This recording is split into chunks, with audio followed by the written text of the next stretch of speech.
Hey guys, welcome back to another video. I want to continue our discussion about the brand new introduced, because it hasn't been released yet, it's in pre-order, the Canon R50V camera. Now this is geared towards video-centric content creators. Let me say that again. It is geared towards video-centric content creators. Now, you might wonder, why is Canon coming out with this kind of camera now all of a sudden? Well, I think you should ask Sony how they're feeling right now, because I think they're going to be in some trouble. And let's explain why. All right, so the R50V has some really nice video specs. Very similar, and I would say the direct competitor to the Sony ZV-E10 Mark II or Mark I, either way. Both of them are geared towards content creation. Both of them are video centric. So some comparing specs here between the two. Let's see here. So the Canon, the R50V, has 24.2 megapixel APS-C CMOS sensor. It can shoot 4K 60p cropped, which is probably a 1.4 crop. It can shoot 4K 30, 6K oversampled. It's got a 3-inch touchscreen with over 1 million dot vari-angle, that kind of thing. It can be mounted vertically, and it's got a record button in the front. So, that's always nice. If, you have the camera right here, you don't want to reach around the back and hit the record button.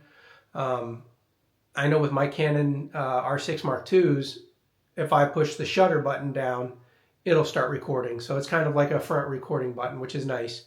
But this, like I said, this is video centric, not just for hybrid shooters that do both photo and video like the R6 Mark IIs. So this is pretty cool. You can mount it and just push the record button and you're good to go. You don't have to reach behind and try to fumble and try to find it. So that's awesome. It says you have 4 live stream modes, and you can also shoot in Canon Log 3.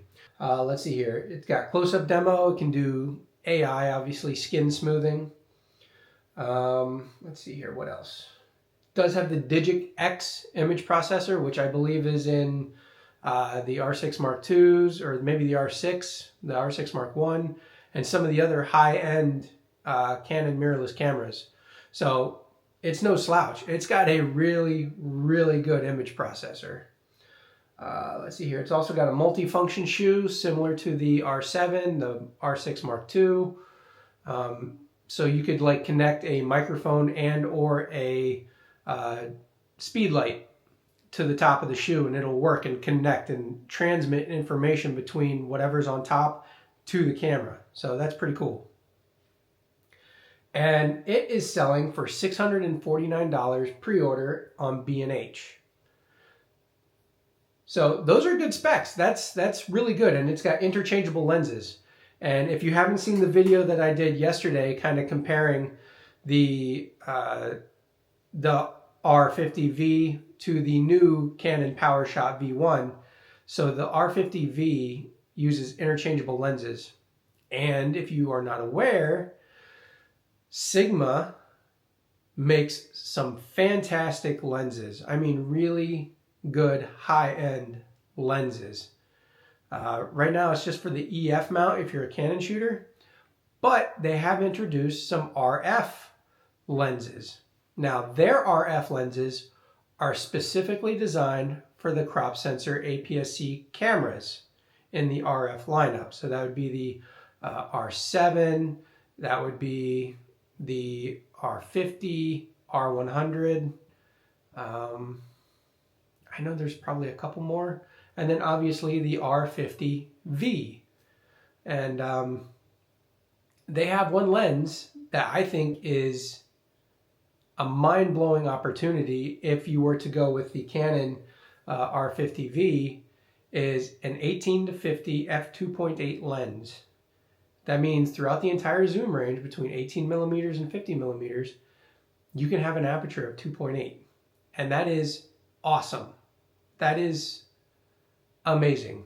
I started my photography journey on APS-C cameras, the Canon 90D, and I had the Sigma 18-35 f1.8 and the 50-100 f1.8.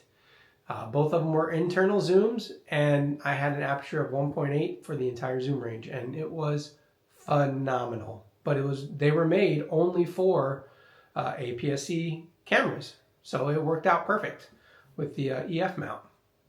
So now they're picking up where they left off with that, with the RF mount, and they have some really nice primes, and they have a couple more zooms that would be really good. Let's talk about Sony now. So it's got a 26 megapixel APS-C camera. It's also got a 3-inch touchscreen. It can do vertical shooting as well. Let's see here. I'm not worried about that. It does have background defocus and product showcase modes. It can shoot UHD, ultra high definition 4K at 60 FPS. And it looks like that there's no crop. So if you need to shoot at 60 FPS and you don't want the crop, well, then you might want to go with the Sony.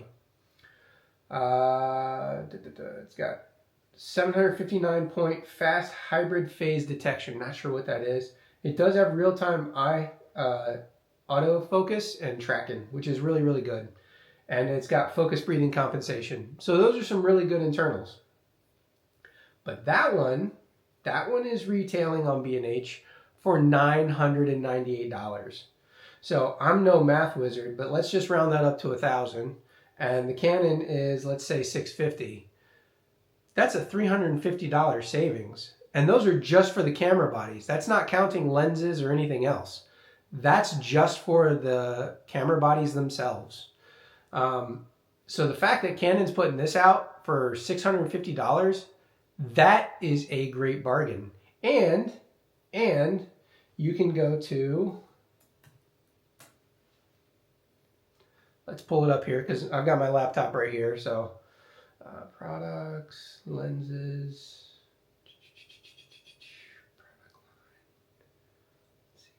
RF, Canon RF. And the lens that I was telling you about, the Contemporary, the Sigma Contemporary 18-50 f2.8 DC-DN lens for $549. So let's see here. So that's $549. So $549 plus $649. So that's just under $1,200. Just under $1,200 for a great lens and a great camera body. Now for the Sony, that starts right at $1,000. So that gives you only like $200 for a lens. So, I mean, let's see what they offer. I mean, what would be the... All right, so they have the... All right, so if you were to go with the kit, right, to get a lens, you would get the 16-55 f2.8, so that's really good, constant aperture, but that's going to run you $2,396. Now, don't get me wrong, Sigma has lenses available for Sony's mount. All right, so you could go third party in this scenario. So let's say even if they have the Sigma lens here, the 18-50 f2.8 in the Sony mount, it's still going to be more expensive to go with the Sony. And it's just, I mean, I'm just saying here, like, look, get whatever camera works best for you. But I'm telling you now, Sony might be in trouble, and they might want to think about lowering the price on their ZV-E10 Mark II camera. I'm sure you can get the Mark I for a lot cheaper. I mean, let's see how much the Mark I is. Let's see how much that is. So even still, the Mark I ZV-E10, $798. it's still $150 more than the brand new Canon R50V. So the Canon really is winning here. And look, I'm trying to be unbiased because I am a Canon shooter, but how can you argue with that? Even if you go with third-party lenses, you're going to be paying more money for things that are very similar. Both of them do pretty much the exact same thing. It just depends on if you like the Sony sensor more and layout and camera functionality itself, or do you prefer Canon's sensors, color science, and all that other stuff that goes with Canon, or all the other stuff that goes with Sony. So content creators today, if they don't already have a camera or they're looking to upgrade from maybe their iPhone, or what I'm shooting on right now is the DJI Osmo Pocket 3. I really only use my professional R6 Mark IIs when I have to. Right now I'm doing all my content on this one camera, and I've got the DJI mic here. So I mean, to me, and this is, I think I got the kit for this for almost $600. So I mean, you could get the Canon one, and it'd probably do a much better job than this. It's got a bigger sensor than this camera right here. So I mean, if you are looking to upgrade from the Osmo Pocket 3 or the Action 5 Pro or your iPhone or your Android phone, the Canon R50V is the better deal, and it's, in my opinion, the better option. But we'll see what happens. We'll see how everything goes with pre-orders. So if you're liking this content, if you're liking what I'm putting out, subscribe, just because it helps. Please smash that like button, smash that bell so you get notified when I put out new videos, and I'll catch you guys on the next one. Later.